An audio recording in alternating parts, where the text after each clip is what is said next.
तो पिछले एपिसोड में हम लोगों ने देखा कि ब्लैक होन सिटी में जियान कुछ गुंडों से एक बिजनेसमैन का जान बचा लेता है और वो बिजनेसमैन जियान के पावर देख के काफी ज्यादा इंप्रेस हो गया। एंटी टेररिस्ट मौजूद था। उन्हें इस बात का डर था कि रास्ते में हम पर किसी भी तरह की मुश्किल आ सकती है। साथ ही साथ उसे ये भी पता था कि जियान रास्ते में अकेला जा रहा है और अकेले जाना वैसे कुछ अच्छी बात नहीं। यह जियान इस ऑफर को रिजेक्ट करने ही वाला था, लेकिन तभी उसका मास्टर उसे कह देता है कि तुम्हें इस ऑफर को रिजेक्ट नहीं करना चाहिए क्योंकि ये बिजनेसमैन तुम्हारा बहुत काम आ सकता है। इसके बाद हम लोग देखते हैं कि जियान अपने मास्टर की बात मानकर ब्लैक सील सिटी की तरफ रवाना हो जाता है।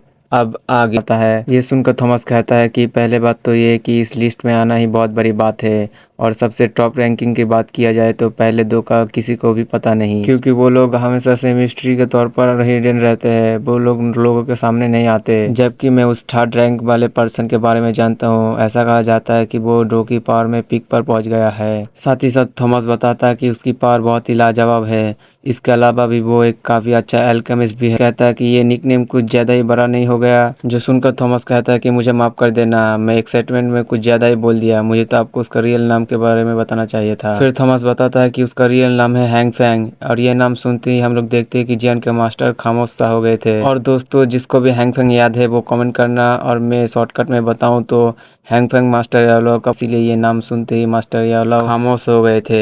यह जियान को जैसे ही ये फील होता है वो फौरन से अपनी साइकिक पावर से मास्टर को कहता है कि मास्टर आपको क्या हुआ, लेकिन मास्टर कुछ जवाब नहीं देते। जबकि दूसरी तरफ थॉमस जियान को परेशान देख के उसे कहता है कि जियान तुम्हें क्या हुआ, क्या तुम ठीक हो? तभी जियान थॉमस को जवाब देता है कि नहीं नहीं कुछ नहीं, बस मैं ऐसे ही सोच रहा था कुछ। तभी अचानक इन दोनों को गाड़ी रुकने का झटका लगता है और इसके साथ ही साथ बहुत सारे लोगों की आवाज भी सुनाई देता है।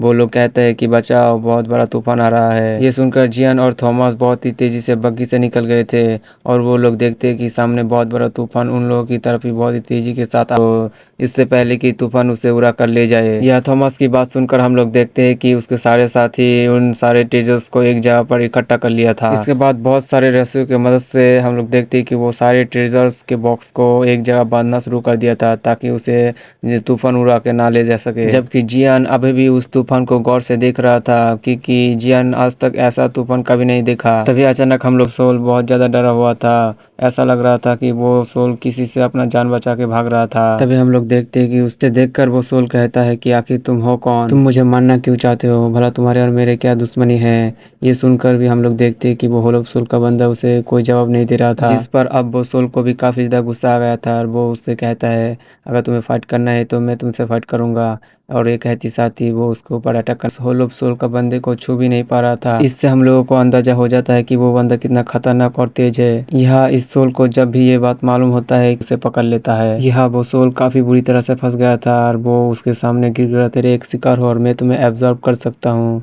जिसके बाद हम लोग देखते हैं कि उस होलो सोल के बंदे ने उस सोल को एब्जॉर्ब करना शुरू कर दिया था और धीरे धीरे करते हुए उसे पूरी तरह से एब्जॉर्ब कर लिया था। जबकि दूसरी तरफ जियान ये सब दूर से देख रहा था और वो ये सब देख के काफी डरा हुआ लग रहा था। लेकिन तभी वो होलो सोल का बंदा जियान को वहां पर देख लेता है और फिर वो होलो सोल का बंदा जियान की तरफ ही आगे बढ़ रहा था। यह जियान खुद को तैयार कर लेता है क्योंकि उसे ऐसा लग रहा था कि मुझे अब हर हाल में फाइट करनी ही होगी। यह जियान को काफी ज्यादा डर लग रहा था, लेकिन इसके बावजूद भी हम लोग देखते हैं कि जियान अपना हेवी रूलर शॉट लेकर खुद को फाइट करने के लिए तैयार कर लेता है। तभी हम लोग देखते हैं कि वो होलो सोल का बंदा अचानक से रुक गया था क्योंकि वो अपना स्पिरिट आई की मदद से देखता है कि चेस से भी पूछने की कोशिश करता है, लेकिन यहाँ पर उसका मास्टर होता है कि वैसे भी मसला हल हो चुका था, इसलिए वो थॉमस को उठाकर करबा के पास आ गया था। जिसके बाद करबा दोबारा से अपनी मंजिल की तरफ चलना शुरू कर दिया था। जियान अपने बग्घी में बैठकर अभी भी उस होलो सोल के बंदे के बारे में सोच रहा था, लेकिन तभी उसका मास्टर उसे कहता है कि वो एक सोल बॉडी हंटर है, सुन रखा है कि ये बहुत ही खतरनाक और जालिम होते हैं। यह अपने मास्टर के बात सुनकर हम लोग देखते हैं कि जियान के चेहरे में थोड़ी सी खुशी आ गई थी और वो खुश होते हुए कहता है कि